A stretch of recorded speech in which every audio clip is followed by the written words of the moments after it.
இது ஒரு CBN தயாரிப்பு.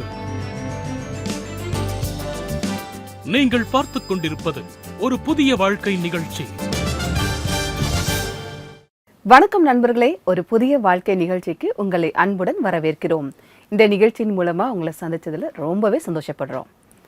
இன்னைக்கு உலக அகதிகள் தினமா கொண்டாடிட்டு இருக்கோம். அதாவது புலம் பெயர்ந்தோர் அப்படின்னு நம்ம சொல்றோம். அவங்கள நம்ம நிகழ்ச்சியில புலம் பெயர்ந்தவர்களுக்கான தினத்தை கொண்டாட போறோம். போன வருஷம் மட்டுமே 114 மில்லியன் மக்கள் தங்களுடைய வீட்டையும் நாட்டையும் இழந்து அகதிகளாக வாழ்ந்துட்டு வராங்க. அவங்க ரொம்ப தவிக்கிறாங்க அப்படின்னு பார்க்குறோம். இது போன வருஷத்தோட புள்ளி விவரம். ஆனால் இப்போவும் நம்ம பார்க்குறோம், நிறைய நாடுகளில் போர் நடக்குது. அங்கே இருக்க மக்கள் உயிர் பிழைக்கிறதுக்காக அங்கேருந்து வேற நாடுகளுக்கு போய் அடைக்கலமாக போகிறத நம்ம பார்க்குறோம். அப்படி புலம்பெயர்ந்தவர்களுக்கிட்ட நம்ம இரக்கத்தை காட்டணும், அவங்கள அரவணைத்து செல்லணும். இதுதான் தேவன் நம்ம கிட்ட விரும்புகிறாரு. இதை தான் நம்ம இன்றைக்கு நிகழ்ச்சியில் பார்க்க போகிறோம். இப்போது நம்ம நிகழ்ச்சியில் வர்றது யார் என்று கூறுங்கள் பகுதி. வாங்க பார்க்கலாம்.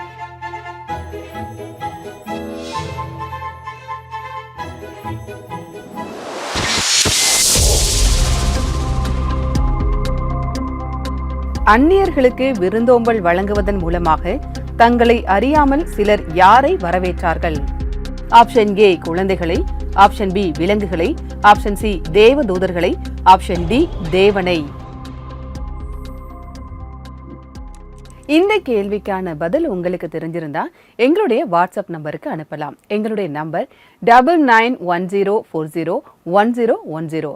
அது மட்டும் இல்லை, எங்களுடைய CBN இந்தியா யூடியூப் சேனலுக்கு வந்து எங்களுடைய கமெண்ட் செஷன்லையும் நீங்கள் பதிவு செய்யலாம். நண்பர்களே, ஜூன் 20ஆம் தேதி நம்ம உலக அகதிகள் தினமாக கொண்டாடுறோம். அதாவது புலம்பெயர்ந்தோர் தினமாக கொண்டாடுறோம். இந்த நேரத்தில் இப்போ நம்ம கூட சுமன் பாபி அப்படின்னு 2 பேர் இருக்காங்க. இவங்க பஞ்சாரா சமூகத்தை சார்ந்தவங்களாக இருக்காங்க. பொதுவாக பஞ்சாரா சமூகத்தை சார்ந்தவங்களுக்கு ஒரு நிரந்தரமான ஒரு இருப்பிடம் இருக்காது. இவங்க என்ன பண்ணுவாங்க, மூட்டை முடிச்சுகளோடைய தங்களுடைய பொருட்களை எல்லாம் எடுத்துட்டு அங்கங்கே நாடோடியாக இருப்பாங்க. எந்த இடத்துல இருக்காங்களோ அவங்க அந்த இடத்துல இருப்பிடத்தை அவங்களுக்காக போட்டுக்கிடுவாங்க. கஷ்டமான சூழ்நிலையில் இவங்க இருக்காங்க. அவங்களுடைய ஜீவனுள்ள சாட்சியை தான் நம்ம கேட்க போகிறோம். வாங்க பார்க்கலாம்.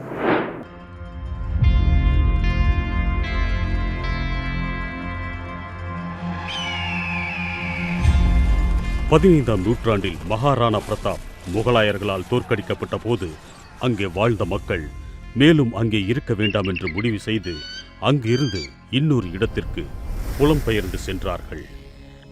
எங்களுடைய வேலை படைகளுக்கு ஆயுதம் செஞ்சு தரது.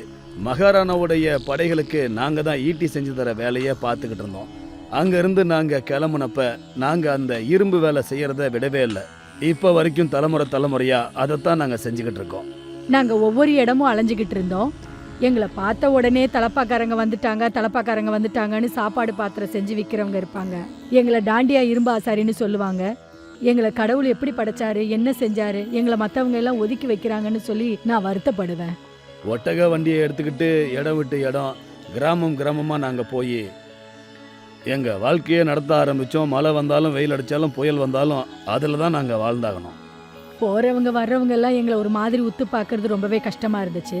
பொண்ணுங்க இருந்தாங்க, இந்த பொண்ணை பாரு இது எப்படி இருந்துட்டு இருக்கு அப்படின்னு சொல்கிறப்ப ரொம்ப கஷ்டமாக இருக்கும். இது பாபி மற்றும் சுமனுடைய அழகான கதையாகும். அவர்கள் நவீன இந்தியாவில் பிறந்திருந்தாலும் கூட காலம் காலமாக இருந்து கொண்டிருக்கின்ற ஆண் பெண் பாகுபாட்டின் காரணமாக சுமனுக்கு மேற்கொண்டு படிப்பதற்கான வாய்ப்பு கிடைக்கவில்லை. நான் +2 முடிச்சதுக்கு அப்புறம் எங்க அப்பா என்ன வேற எதுவுமே படிக்க வைக்கல. அவங்கள பொறுத்த வரைக்கும் பொம்பளை பசங்க நிறைய படிக்க கூடாது, 5வது இல்ல 6வது படிக்க வச்சுட்டு அதுக்கப்புறம் வீட்டில் உட்கார வச்சு வீட்டு வேலைகளை பார்த்துக்கணும் கத்துக்கணும்னு சொல்லி தருவாங்க. அதனாலேயே என்னோட படிப்பும் இந்த மாதிரி பாதியிலேயே முடிஞ்சு போச்சு. ஆனா நான் ஏதாவது சாதிக்கணும்னு ஆசைப்பட்டேன். எனக்கு கல்யாணம் பண்ணி வச்சதும் எல்லாமே முடிஞ்சு போச்சு. +2 முடிச்சதுக்கு அப்புறம் நான் ஃபைனல் இயர் போனேன். ஆனா இப்ப நான் என்ன பண்றேன், பானையை தான் விற்கிறேன். எங்க லைன்ல யாரும் ரொம்பவும் யோசிக்கிறது கிடையாது. இவங்க இரும்பு வேலை செய்யறவங்க, இரும்பு சம்பந்தமா ஏதாவது செஞ்சுக்கிட்டே இருப்பாங்க, செலவு செய்வாங்க. எங்களுக்கு என்ன மதிப்பு இருக்கும், ஒரே அவமானமா தான் இருக்கும். பொதுவா எங்களோட சமூகத்துல இந்த பாரம்பரியம் தான் போயிட்டு இருக்கு. சாதாரணமா இருக்கிற பொண்ணுங்க முன்னேறதே கிடையாது. எங்களோட ஆசைகளையும் உணர்வுகளையும் வெளிப்படுத்த முடியாது. ஆமா, எங்க போனாலும் சரி, நல்லா படிச்சவனுக்கு நல்ல ஒரு மதிப்பு இருக்கும். நல்லா படிச்சவங்க கிட்ட வாங்க உட்காருங்கன்னு பேசுவாங்க. ஆனா படிக்காதவங்க கிட்ட போய் உட்காருங்கன்னுவாங்க. இப்படி கம்யூனிட்டி முன்னேறி போயிட்டே இருக்கு. நாங்களும் முன்னேறுவோம். எவ்வளவு நாளைக்கு இப்படியே வாழ்வோம்னு நாங்க யோசிச்சோம். சுமனுக்கும் பாபிக்கும் 2 பிள்ளைகள் இருக்கிறார்கள். அவர்களை படிக்க வைப்பது அவர்களுடைய ஒரு கனவாக இருக்கிறது. அப்பொழுது அவர்கள் கிராஸ் ஃபவுண்டேஷனுடைய ஃபவுண்டராக இருக்கின்ற சஞ்சீவ் குமார் அவர்களை சந்தித்தார்கள். அவர்களுக்கு உதவி செய்ய நினைத்தார்கள். பஞ்சாரா கம்யூனிட்டியை நாங்க சூஸ் பண்ணதுக்கு காரணம் என்னன்னா, நான் ஒவ்வொரு முறையும் டெல்லிக்கு ரோட்ல போகும்போதெல்லாம் ரோட்ல பல விதமான பொருட்கள் விற்கிறத பார்ப்பேன். அங்க பல மக்கள் இந்த வேலையில ஈடுபட்டிருப்பாங்க. ஒரு முறை நான் பைபிள் வாசிச்சுட்டு இருந்தப்ப அதுல ஒரு வசனத்தை இப்படி படிச்சேன். நீ விருந்து பண்ணும்போது ஏழைகளையும் ஊனரையும் சப்பானிகளையும் குருடரையும் அழைப்பாயாக. நான் அன்னைக்கு முடிவு செஞ்சேன், இந்த கம்யூனிட்டிக்குள்ள நான் என்டர் ஆகணும்னு. நான் இவங்க கிட்ட போனப்ப ரொம்ப சந்தோஷமா இருந்தது. நாட்கள் கடந்தன. சஞ்சீவ் மக்களுக்கு தெரியாமல் இருக்கின்ற அவர்களுடைய உரிமைகளை மீட்டெடுப்பதற்கு அவர்களுக்கு உதவி செய்தார்கள். இன்னைக்கு தேதிக்கு நாங்க கிட்டத்தட்ட 70 பிள்ளைங்களுக்கு நடுவுல பஞ்சாரா கம்யூனிட்டியை சேர்ந்த பிள்ளைங்களையும் எஜுகேட் பண்றோம். ஏன்னா எஜுகேஷன் இல்லாத அந்த இடத்துல டீனேஜ்ல இருக்கிற கேர்ள்ஸ் அவங்களுக்குள்ள ஹார்மோன்ஸ்ல மாற்றங்கள் வர்றப்ப அதை அவங்க எப்படி ஹேண்டில் பண்ணணும்னு நாங்க முக்கியமா அவங்களுக்கு கத்து தரோம். அதுலயும் குறிப்பா வயசானவங்கள பார்த்தா அவங்க கிட்ட எந்த விதமான டாக்குமெண்ட்ஸும் பெருசா இருக்காது. அதனால கவர்மெண்ட்ல இருந்து அவங்களுக்கு ஆதார் கார்டு, பேன் கார்டு அவங்க யார்கிட்டயுமே இருக்காது. ரொம்ப முக்கியமா கவர்மெண்டோட பென்ஷன் பிளான்ல நாங்க வேலைகளை செஞ்சோம். இதற்கு நடுவில் சுமனும் பாபியும் தேவனை பற்றி அறிந்து கொண்டார்கள். ஜெபத்தால் எப்படி வாழ்க்கையை மாற்ற முடியும் என்பதையும் அறிந்து கொண்டார்கள். பாஸ்டரோட சர்ச்சுக்கு மீட்டிங்க்கு போனேன். நாங்க கொஞ்சம் பிரச்சனையில இருந்தோம், கொஞ்சம் கவலையிலயும் இருந்தேன். போக போக பிரதர் கிட்ட சொல்லி பிரார்த்தனை செய்ய சொன்னேன். அவரு என் பேரை சொல்லி பிரார்த்தனை பண்ணாரு. என் குடும்பத்துக்காக பண்ணாரு. தினமும் எங்களுக்கு நிம்மதி கிடைக்க ஆரம்பிச்சது. பிரச்சனையும் கொஞ்சம் கொஞ்சமா குறைய ஆரம்பிச்சது. எங்களுக்கு சந்தோஷமா இருந்துச்சு. கொஞ்சம் கொஞ்சமா வேலைகள் அதிகமாச்சு, இன்கமும் அதிகமாச்சு. நாங்க இயேசுவை ஏத்துக்கிட்டதுக்கு பிறகு எங்களோட வாழ்க்கை முழுசா மாற ஆரம்பிச்சிருச்சு. இப்ப கடை நல்லா போயிட்டு இருக்கு. இது எல்லாமே ஆண்டவரோட கிருபையால தான். ஒரு தடவை உதவி செய்வாங்க, இல்லனா 2 தடவை உதவி செய்வாங்க. எல்லா நேரமும் யாரும் உதவி செய்ய மாட்டாங்க. ஆனா பிரார்த்தனை வாழ்க்கைய மாத்தக்கூடிய ஒரு விஷயம். பிரார்த்தனை மூலமா எனக்கு வீட்ல சந்தோஷம், நிம்மதி, ரொம்பவே ஆசீர்வாதமும் கிடைச்சது. இன்றைக்கு சுமனும் பாபியும் தங்களுடைய ஜெனரேஷன் எஜுகேஷன் என்ற விதையை விதைக்க ஆரம்பித்து விட்டார்கள். அதற்காக அவர்கள் கடுமையாக உழைக்க ஆரம்பித்து விட்டார்கள். நான் இருக்கிறதுலயே ஒரு பெரிய ஸ்கூல்ல என் பிள்ளைங்களை படிக்க வைக்கணும்னு நான் முடிவு பண்ணேன். அதுக்காக இரவும் பகலுமா பானை விற்கணும்னா கூட நான் விற்பேன். அவங்களுக்காக நான் நிறைய கஷ்டப்படுவேன். எங்க கிட்ட காட்டப்படுற அந்த பார்ஷியாலிட்டி எங்க பசங்க கிட்ட காட்டக்கூடாது. அவங்கள நல்ல விதமா நடத்தணும். பசங்களையும் பொண்ணுங்களுக்கும் நடுவுல நிறைய பாரபட்சம் காட்டுவாங்க. அந்த மாதிரி காட்டாம பசங்களை எப்படி படிக்க வைக்கிறாங்களோ அதே மாதிரி பொண்ணுங்களையும் படிக்க வைக்கணும்ன்றதான் என்னோட ஆசை. அதே மாதிரி நான் என்னோட பொண்ணை டாக்டருக்கு படிக்க வைப்பேன். இதுதான் என்னோட ஆசை. நான் உங்ககிட்ட ஒரு ரெக்வெஸ்ட் வைக்கிறேன். வாங்க இந்த பஞ்சாரா கம்யூனிட்டியை நாம டெவலப் பண்ணுவோம், அதை உயர்த்துவோம். அவங்களுக்கும் கம்யூனிட்டியில எல்லா மனுஷங்களுக்கும் இருக்கிற மாதிரி அந்த ஈக்குவலான லெவல் கிடைக்க நம்ம முயற்சி செய்வோம். நன்றி பாபி, சுமன். உங்களுடைய சாட்சி ஒரு உத்வேகத்தை தரக்கூடியதா இருந்தது. நண்பர்களே, பார்த்தீங்களா அவங்களுடைய வாழ்க்கை எவ்வளோ கஷ்டமா இருந்தது, எவ்வளோ சவால்கள் நிறைந்ததா இருக்குது அப்படின்னு நம்ம பார்த்தோம். ஆனால் அவங்களுக்கு சஞ்சீவ் குமார் உதவி செஞ்சிருக்காரு. தேவனுடைய அன்பை காட்டியிருக்காரு. தேவன் அவரை ஆசிர்வதிப்பாராக. இஸ்ரேல் தேசத்தை நம்ம பார்க்குறோம். அது பல கட்டங்களை தாண்டி வந்திருக்கு. இங்கே நிறைய ராஜாக்கள், நல்ல ராஜாக்கள் ஆட்சி செய்திருக்காங்க. அது மட்டும் இல்லை, பல நாடுகளையும் அவங்க பிடிச்சிருக்காங்க. அவங்களுடைய ஆட்சியை விரிவாக்கம் செஞ்சுருக்காங்க. ஆனால் அதே மக்கள் ஒரு கட்டத்தில் அகதிகளாக பல நாடுகளுக்கு அவங்க போகிறத பார்க்குறோம். அதாவது புலம்பெயர்றதை நம்ம பார்க்குறோம். அப்படி போய்கிட்டே இருக்கிறாங்க. இன்றைக்கும் அது நடந்துக்கிட்டு தான் இருக்குது. நண்பர்களே, நம்ம யாத்ராகமம் அதிகாரத்தை நம்ம படிக்கும்போது இஸ்ரவேலர்கள் 15 லட்சம் பேர் இருந்தாங்க அப்படின்னு நம்ம பார்க்குறோம். அவங்க என்ன பண்ணுறாங்க, எகிப்துக்கு உதவி கேட்டு போகிறாங்க. அப்போ அங்கே உள்ள ராஜா அவங்களுக்கு அடைக்கலம் கொடுக்குறாரு. ஒரு தலைமுறை இப்படி போகுது. ஆனால் அடுத்த தலைமுறையில் வரக்கூடிய ராஜா அவருடைய எண்ணம் மாற்றமாக இருக்குது. பைபிள் வசனம் இப்போ என்ன சொல்லுது, நான் உங்களுக்காக படிக்கிறேன். யாத்ராகமம் 1ஆம் அதிகாரம் 9-10. அவன் தன் ஜனங்களை நோக்கி, இதோ இஸ்ரவேல் புத்திரராகிய ஜனங்கள் நம்மிலும் ஏராளமானவர்களும் பலத்தவர்களுமாய் இருக்கிறார்கள். அவர்கள் பெருகாதபடிக்கும் ஒரு யுத்தம் உண்டானால் அவர்களும் நம்முடைய பகைஞரோரை கூடி நமக்கு விரோதமாக யுத்தம் பண்ணி தேசத்தை விட்டு புறப்பட்டு போகாதபடிக்கும் நாம் அவர்களை குறித்து ஒரு உபாயம் பண்ண வேண்டும் என்றான். நண்பர்களே, வசனத்துல பாத்தீங்களா, அந்த ராஜா தேவையில்லாமல் பயப்படுறத நம்மளால பார்க்க முடியுது. அதாவது இஸ்ரவேல் மக்கள் பெருகுறாங்க, அதை அவர் பார்க்குறாரு. அப்போ அவருக்குள்ள என்ன தோணுது அப்படின்னா, இவங்க ரொம்ப அதிகமாக இருக்காங்க, ஒன்று இவங்க நமக்கு எதிரியாக மாறலாம், அல்லது நம்ம எதிரிங்க கூட கூட்டு சேர்ந்து நம்மளை இவங்க தாக்கலாம். ஸோ அதனால இவங்கக்கிட்ட நம்ம பாதுகாப்பாக எச்சரிக்கையாக இருக்கணும் அப்படிங்கிற ஒரு எண்ணம் அந்த ராஜாக்கு வர்றதை நம்ம பார்க்குறோம். அதாவது பாராநோயா அப்படின்னு ஒரு வார்த்தை இருக்குது. அந்த வார்த்தைக்கான அர்த்தம் என்ன அப்படின்னா, தேவையில்லாமல் பயப்படுவது. இப்படியான ஒரு நிலை தான் அங்கே இருக்கிறத நம்ம பார்க்குறோம். 3500 வருஷங்களுக்கு முன்னாடி நடந்த விஷயம் இது. ஆனால் இப்போ நம்ம இதை உதாசீனப்படுத்த முடியாது. ஏன்னா இப்போவும் நிறைய நாடுகளுக்கு இடையே போர் நடந்துக்கிட்டு தான் இருக்குது. அங்கே உள்ள மக்கள் புலம்பெயர்ந்து வந்துக்கிட்டு தான் இருக்காங்க. இன்றைக்கி நம்ம அவங்கள எப்படி பார்க்குறோம்? அந்த புலம்பெயர்ந்து வந்தவங்கள பார்த்து பயப்படுறோமா, இல்லை அவங்களுக்கு நம்ம ஆதரவாக இருக்கோமா? அதுதான். ஆனால் தேவன் என்ன எதிர்பார்க்குறாருன்னா, உங்ககிட்ட அடைக்கலம் தேடி வந்திருக்கவங்கள நீங்கள் துன்புறுத்தக்கூடாது அப்படின்னு அவர் சொல்கிறாரு. அதை தான் நம்ம செய்யணும். புலம்பெயர்ந்து வந்தவங்க கிட்ட நம்ம அன்பா அரவணைப்பா இருக்கணும். அதை தான் அவர் எதிர்பார்க்குறாரு. நண்பர்களே, இந்த மாதிரி புலம்பெயர்ந்து வந்தவர்களுக்காக நம்ம ஜெபிக்கவும் மறக்கக்கூடாது. உங்களுக்காக நாங்கள் ஜெபிக்கணும் அப்படின்னா எங்களுடைய சிபிஎன் பிரேலைன் நம்பருக்கு கால் பண்ணலாம். எங்களுடைய சிபிஎன் பிரேலைன் நம்பர் 9910401010. நண்பர்களே, நம்முடைய நிகழ்ச்சியில் இப்போது வருவது ஒரு சிறிய இடைவேளை. இடைவேளைக்கு பிறகு பாஸ்டர் விஜயகுமார் எப்படி நம்ம எல்லாரையும் அரவணைத்து செல்வது அப்படின்னு நமக்கு ரொம்ப விளக்கமாக சொல்ல போகிறாங்க. இடைவேளைக்கு பிறகு.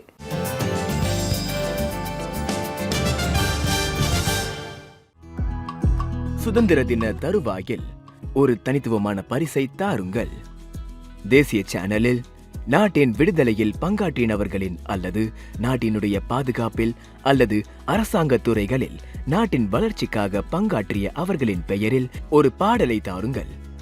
தேசிய சேனலில் அவர்களுடைய பெயரில் ஒரு பாடலுடன் அவர்களுடைய போட்டோ மற்றும் ஒரு புதிய வாழ்வு தொகுப்பாளரின் அன்பு நிறைந்த வாழ்த்துக்களை தாருங்கள்.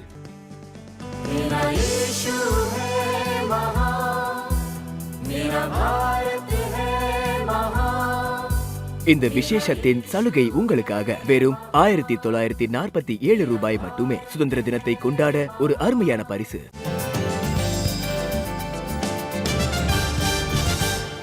வெல்கம் பேக் நண்பர்களே. இன்னைக்கு உலக அகதிகள் தினம், அதாவது உலக புலம்பெயர்ந்தோர் தினம் கொண்டாடிட்டு வரோம். உயிரை காப்பாற்றுறதுக்காக தன்னுடைய சொந்த வீட்டை விட்டு, சொந்த நாட்டை விட்டு வேறொரு இடத்துல அடைக்கலமாக இருந்திருக்கக்கூடிய மக்கள் நிறைய கஷ்டப்படுறாங்க. அவங்களுடைய வறுமையினால், அவங்களுடைய வேறுபாடு காரணமாக ரொம்ப துன்பப்படுறாங்க, நிராகரிக்கப்படுறாங்க. ஆனால் அவங்க எல்லாத்தையும் நம்ம அன்பாக இருக்கணும், அவங்கக்கிட்ட அரவணைக்கணும். அதை தான் தேவன் விரும்புகிறாரு. ரெஃப்யூஜி அப்படின்னு ஒரு வார்த்தை இருக்குது. இது ஒரு ஃப்ரெஞ்சு வார்த்தை. இதுக்கு என்ன அர்த்தம் அப்படின்னா, ஓடுவது அப்படின்னு அர்த்தம். அப்படிதான் புலம்பெயர்ந்தவர்கள் இப்படி தான் தங்களுடைய உயிரை காப்பாற்றுறதுக்காக ஏதோ ஒரு இடத்துக்கு போகிறாங்க. ரொம்ப தூரம், பல மைல் தூரம் நடந்து சென்று உயிரை காப்பாற்றிக்கிறதுக்காக குடும்பமாக போகிறாங்க. நிறைய மைல் தூரம் நீந்தி, கடலில் நீந்தி அவங்க உயிர் பிழைக்கிறதுக்காக போகிறாங்க. அப்படி வரக்கூடியவங்கள நமக்கு அடைக்கலமாக இருக்கணும், நம்ம அன்பாக இருக்கணும், அரவணைக்கணும். இப்போ பாஸ்டர் விஜயகுமார் நம்ம கூட இருக்காங்க. அவங்க வேத வசனங்கள் மூலமாக நமக்காக ஒரு நற்செய்தியை கொடுக்க போகிறாங்க. வாங்க பார்க்கலாம். எல்லாருக்கும் வணக்கம். போன தடவை நாம் இயேசுவை போல நாமளும் சேர்த்துக்கொள்கிறவங்களா இருக்கணுங்கிறது எப்படிங்கிறத கற்றுக்கிட்டோம். இன்னைக்கு நாம் நமக்காக டேபிளில் இடம் இருக்கான்னு கற்றுக்க போகிறோம். நண்பர்களே, என்னுடைய லைஃப்பில் கூட இதுக்கான டைம் வந்துச்சு. என்னோட பாடியில் பிரச்சனை வந்தப்ப நான் நடக்கிறதுக்கு ரொம்பவே கஷ்டப்பட்டேன். நிறைய பேர் என்னை கைவிட்டுட்டாங்க. சமுதாயத்தில் எனக்கு பல சிரமங்களும் கஷ்டங்களும் எனக்கு வந்துச்சு. அதோட நிறைய தடவை சமுதாயத்திலிருந்து இடையூறுகளும் வந்துச்சு. சமுதாயத்திலிருந்து நிறைய கேலி பேச்சுகளை எதிர்கொண்டேன். ஆனால் எப்போ என்னுடைய லைஃப்பில் இயேசு கிறிஸ்து வந்தாரோ, அதோட இயேசுவோட அன்பை நான் தெரிஞ்சுக்கிட்டேனோ, தேவனுடைய பைபிள்ல இருந்து வசனத்தை நான் படிக்க ஆரம்பிச்சப்ப ஏசாயா 53வது அதிகாரம் 3வது வசனத்துல அவர் மனுஷரால் புறக்கணிக்கப்பட்டிருந்தார்னு படிச்சப்ப நான் இந்த வார்த்தையை என்னுடைய லைஃப்ல எடுத்துக்கிட்டேன். ஆண்டவருக்கு தேவனா இருந்த இயேசுவுக்கே இந்த மாதிரி இவ்வளவு நடக்கும்னா நமக்கு ஏன் அப்படி நடக்காது? இயேசுவுக்கு இந்த அளவுக்கு நடந்ததுக்கு அப்புறம் கூட இயேசு மக்கள் கிட்ட தன்னுடைய அன்பை காமிச்சாரு. அப்ப எனக்கும் கூட தேவனுடைய அன்பை மக்களுக்கு நாமளும் சொல்லணும், காமிக்கணும். நான் தேவனுடைய அன்பை மக்கள் கிட்ட ஷேர் பண்ண ஆரம்பிச்சப்ப, மக்களை மீட் பண்ண ஆரம்பிச்சப்ப, இந்த கஷ்டமான சூழ்நிலைக்கு நடுவுலையும் கூட, இந்த வேதனையான நிலைமைக்கு நடுவுலையும் கூட தேவன் கொஞ்சம் கொஞ்சமா சமுதாயத்துல எனக்காக ஒரு இடத்தை ரெடி பண்றதுக்கு ஆரம்பிச்சாரு. எபிரேயர் 13:5 எழுதியிருக்கு, நான் உன்னை விட்டு விலகுவதும் இல்லை, உன்னை கைவிடுவதும் இல்லை அப்படின்னு சொல்லியிருக்காரு. தேவனுடைய பரிசுத்த வசனத்தோட இந்த சத்தியம் இது உண்மையிலேயே நடக்க முடியும்னா நாம சுத்தமான மனசோட தேவன் கிட்ட நாம வந்து தேவன் காட்டுற அதே அன்பை மத்தவங்க கிட்ட நான் காட்ட ஆரம்பிச்சப்ப தேவன் எனக்காக இந்த சமுதாயத்துல ஒரு இடத்தை தயார் பண்ணாரு. அதே சமுதாயம் என்னை ஏத்துக்குச்சு. நாம சுத்தமான மனசோட பைபிள்ல இருக்கிற வசனத்தை பாக்குறப்ப, நம்புறப்ப, இயேசு கிறிஸ்துவ நம்புறப்ப கண்டிப்பா நமக்கு அந்த டேபிள்ல இடம் கிடைக்கும். நண்பர்களே, இன்னைக்கு நாம உங்களுக்காக டேபிள்ல இடம் இருக்கான்னு கத்துக்கிட்டோம். அடுத்த முறை நாம ஒரு சமுதாயமா இருந்து இன்னும் அதிகமா சேர்த்துக்கிறவங்களா எப்படி இருக்க முடியும்னு கத்துப்போம். தேவன் உங்கள் அனைவரையும் ஆசீர்வதிப்பாராக. நன்றி பாஸ்டர் விஜயகுமார். வேத வசனங்கள் மூலமாகவும் உங்களுடைய வாழ்க்கை மூலமாகவும் ஒரு உத்வேகத்தை நீங்க எங்களுக்கு கொடுத்திருக்கீங்க. தேவன் உங்களை ஆசீர்வதிக்கட்டும். நண்பர்களே, நம்ம ஒரு இடத்துக்கு போறோம். அங்க மேஜை இருந்தாலும் நாற்காலி சேர்ந்தே இருக்கும். அதை பார்த்தோன்னே நமக்கு ஒரு எண்ணம் வரும், நமக்கு அந்த நாற்காலியில் ஒரு இடம் கிடைக்காதா அப்படிங்கிற ஒரு எண்ணம் நமக்கு மனசில் வர்றது இயல்பு. ஓடி போய் அந்த இடம் கிடைக்குமா அப்படின்னு நினைப்போம். அப்படி நீங்கள் இருக்கும்போது உங்கள் அந்நியர்களுக்கும் நீங்கள் இடம் கொடுக்கணும். அதுக்கு முதல்ல உங்கள் மனசில் அவங்களுக்கு இடம் இருக்கணும். புலம்பெயர்ந்தவர்களுக்கு நம்ம உதவி செய்யணும். அதை தான் நம்ம பார்த்துட்டு இருக்கோம். இந்த மாதிரி அவங்க மனசில் உதவி செய்யணுங்கிற எண்ணம் நமக்கு இருந்தால் தான் அவங்க உதவி செய்வாங்க. நண்பர்களே, இந்த நிகழ்ச்சி உங்களுக்கு பிடிச்சிருக்கு, நீங்களும் இந்த நிகழ்ச்சியில் பங்காளராக மாற வேண்டும் என்றால் மாதம் 50 ரூபாய் நன்கொடையாக தரலாம். அதுக்கு எங்கள் வெப்சைட்டை விசிட் பண்ணுங்கள். எங்களுடைய வெப்சைட் www.cbnindia.org/give-to-cbn. இந்த நிகழ்ச்சி உங்களுக்கு பிடித்திருக்கிறது, உங்கள் நண்பர்களுக்கு நீங்கள் இதை ஷேர் பண்ணணும்னா நம்முடைய சிபிஎன் இந்தியா யூடியூப் சேனலுக்குள்ள லிங்கை நீங்கள் ஷேர் பண்ணலாம். நண்பர்களே, நம்முடைய நிகழ்ச்சியில் இப்போது வருவது ஒரு ஆராதனை பாடல். அதை பார்த்து தேவனை ஆராதனை செய்வோம்.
अंत न होगा, सैयों देश हमारा।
பழைய விரோதத்திலிருந்து விலகி நீங்க மனசார மத்தவங்கள பார்க்க முடியுமா? பிரிவின் காரணமாக நீங்க நிறைய ஏமாற்றங்கள் அடைந்திருக்கீங்களா? மத்தவங்களோட தவறான செயல்பாடுகள் மூலமா நீங்க காயப்பட்டிருக்கீங்களா? இப்படிப்பட்ட நேரங்கள்ல நீங்க தனியா இருக்கீங்களா? ஒரு புதிய வாழ்வு நிகழ்ச்சியின் பிரேயர் லைனுக்கு இப்பவே கால் பண்ணுங்க. நம்பர் 9910401010. நாங்க நிச்சயமா உங்க கூட இணைந்து ஜெபம் பண்ணுவோம்.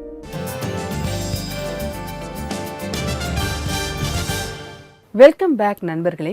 இன்னைக்கு நம்முடைய நிகழ்ச்சியில் புலம்பெயர்ந்து வந்தவர்களுக்காக நாம் அன்பு காட்ட வேண்டும், இரக்கம் காட்ட வேண்டும் அப்படின்னு பார்த்துட்டு இருக்கோம். ஏன்னா வேத வசனம் நமக்கு அதுதான் கற்றுக் கொடுக்குது. அவங்க சொந்த வீட்டை விட்டு, சொந்த நாட்டை விட்டு தஞ்சமாக வந்திருக்காங்க. அவங்கக்கிட்ட நம்ம அன்பும் அரவணைப்பும் காட்ட வேண்டும். பைபிள் நமக்கு அதை தான் கற்றுக் கொடுக்குது. இப்போ அவங்களுக்காக நம்ம ஜெபிக்க போகிறோம். நீங்கள் சேர்ந்து ஜெபிக்கலாம். அன்பின் பரலோக பிதாவே, இந்த நேரத்திற்காக நன்றியோடு உம்மை துதிக்கிறோம், ஸ்தோத்தரிக்கிறோம் அப்பா. அப்பா, நாங்களும் கூட ஒரு விதத்தில் அகதிகள் தான் சுவாமி. அப்பா, நீங்கள் எங்களுக்கு அடைக்கலம் கொடுத்துருக்கீங்கப்பா. ஸ்தோத்திரம் தகப்பனே. அப்பா, இந்த நேரத்திலும் தன்னுடைய சொந்த வீட்டை விட்டு, சொந்த நாட்டை விட்டு புலம்பெயர்ந்த மக்களுக்காக உம்முடைய சமூகத்தில் வருகிறோம் சுவாமி. அப்பா, அவங்களுடைய துன்பங்களை நீங்கள் பாருங்க கர்த்தாவே, உதவி செய்யுங்க தகப்பனே. அடைக்கலத்தை தாங்க கர்த்தாவே. அவங்களுக்கு உதவி செய்யக்கூடிய மனநிலையை நீங்கள் எங்களுக்கு தாங்க கர்த்தாவே. அவங்கள அரவணைக்க நீங்கள் எங்களுக்கு உதவி செய்யுங்க சுவாமி. அப்பா, இந்த நேரத்திலும் தகப்பனே, போர் புரிகிற மக்களுக்காக, அந்த நாட்டிற்காக வருகிறோம் சுவாமி. அப்பா, சமாதானத்தை தாங்க கர்த்தாவே. போர்கள் நிறுத்த நீங்கள் உதவி செய்யுங்க சுவாமி. அப்பா, போர்கள் அன்னைக்கு தகப்பனே சமாதானமாக போக நீங்கள் உதவி செய்யுங்க. இது சமாதான பிரபுவாக இருக்கீங்க கர்த்தாவே. அந்த மக்கள் படுகிற பாட்டை நீர் அறிவீர் சுவாமி. அப்பா, எந்த நேரத்தில் என்னாகுமோ என்று ஏங்கி கொண்டிருக்கிறாங்க தகப்பனே. அங்குள்ள பெண்களை பாருங்க, குழந்தைகளை பாருங்க கர்த்தாவே. அப்பா, அந்த நாட்டில் சமாதானம் இருக்க நீங்கள் உதவி செய்யுங்க சுவாமி. உம்மால் கூடும் நாங்கள் விசுவாசிக்கிறோம் கர்த்தாவே. சந்தோஷத்தையும் சமாதானத்தையும் தாங்க கர்த்தாவே. புலம்பெயர்ந்த மக்களுக்கு நல்ல ஒரு அடைக்கலத்தை தாங்க கர்த்தாவே. இப்ப இயேசுவின் மூலமாக ஜெபம் கேளும் பரமபிதாவே. ஆமேன், ஆமேன். நாம் ஆண்டவரிடத்தில் ஜெபித்திருக்கிறோம். அவர் நிச்சயமாகவே ஆசீர்வதிக்கிறவராகவே இருக்கிறார். நான் இன்றைக்கான பைபிள் வசனத்தை உங்களுக்காக வாசிக்கிறேன். ரோமர் 15:7. ஆதலால் தேவனுக்கு மகிமை உண்டாக, கிறிஸ்து நம்மை ஏற்றுக்கொண்டது போல நீங்களும் ஒருவரையொருவர் ஏற்றுக்கொள்ளுங்கள். நண்பர்களே, இயேசு கிறிஸ்து எப்படி மற்றவர்களை ஏற்றுக்கொண்டாரோ அதே போல நாமும் ஏற்றுக்கொள்ள வேண்டும். இதுதான் இந்த வசனம் நமக்கு கற்றுக் கொடுக்குது. நண்பர்களே, இன்றைக்கான நிகழ்ச்சி உங்களுக்கு ஆசீர்வாதமாக இருந்திருக்கும் அப்படின்னு நாங்கள் கர்த்தருக்குள்ள விசுவாசிக்கிறோம். புலம்பெயர்ந்த மக்களிடையே நாம் அன்பையும் அரவணைப்பையும் கொடுக்க வேண்டும், இரக்கம் காட்ட வேண்டும் அப்படிங்கிறத நீங்கள் புரிஞ்சிருப்பீங்க. அது மட்டும் இல்லை, பஞ்சாரா சமூகத்தை சேர்ந்தவங்க எவ்வளோ கஷ்டப்படுறாங்க அப்படின்னு சுமன் பாபி அவங்களுடைய வாழ்க்கை மூலமாக நம்ம தெரிஞ்சுக்கிட்டோம். அவங்களுக்கு எப்படி சஞ்சீவ் குமார் நிறைய உதவிகள் செய்தார் அப்படிங்கிறதையும் பார்த்தோம். இது உங்களுக்கு பிரயோஜனமாக இருந்திருக்கும் அப்படின்னு நம்புகிறோம். நீங்களும் புலம்பெயர்ந்த மக்களுக்காக ஜெபியுங்கள், அவங்களுக்கு உதவியும் நீங்கள் செய்யுங்க. நண்பர்களே, நிகழ்ச்சியோட நிறைவு பகுதிக்கு வந்துட்டோம். நான் வேறொரு எபிசோடில் உங்களை சந்திக்கிறேன். அதுவரை கர்த்தருடைய கிருபை உங்கள் அனைவரோடும் கூட இருப்பதாக. God bless you.